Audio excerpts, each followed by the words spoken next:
Des pots de confiture de 200 grammes à 10 voire 15 euros l'unité. Des bouteilles de rhum entre 50 et 70 euros. Des lots de gousses de vanille à 50 euros.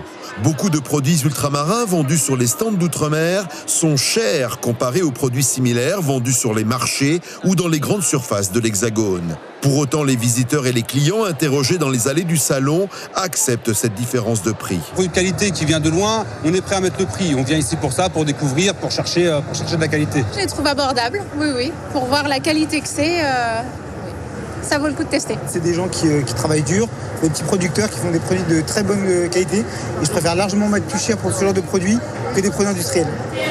La grande majorité des exposants sont de petits producteurs, à l'image de Mamie Georgette. Le voyage La Réunion-Paris lui coûte cher et elle fixe ses prix pour au moins ne pas perdre d'argent. En basant sur les prix que je fais à La Réunion, j'ai rajouté 2 euros dessus, de plus, comme c'est la France.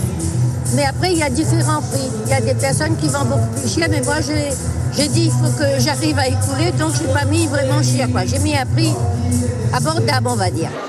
Autre problème et pas des moindres, les taxes appliquées par l'État sur tous ces produits d'outre-mer, pourtant français, mais classés par le gouvernement comme venant de l'étranger. On est de l'outre-mer, on est la France, mais on fait partie des marchés extérieurs de la France. C'est-à-dire que quand on arrive, on paye la TVA. Donc déjà, on doit débourser de l'argent. Et ensuite, quand c'est de l'alcool, il y a bien sûr aussi les taxes et tout ça.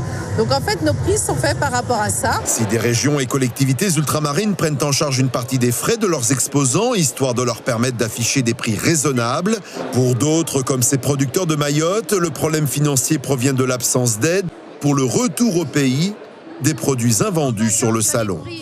La Chambre et le conseil départemental et aussi le 3CO qui nous a aidés pour les billets et ils prennent en charge juste la laine. Mais le problème, c'est que quand on n'a pas tout vendu, on est obligé de ramener tout à Mayotte. Si on n'a pas eu des gens ici qui prennent les produits. Et ça reste à notre charge. Cette vitrine qu'est le salon de l'agriculture pour tous ces produits ultramarins a donc un coût que les producteurs facturent aux visiteurs. Problème cette année, la fréquentation du salon est à la baisse, moins 20% environ. Une mauvaise nouvelle économique pour les exposants ultramarins.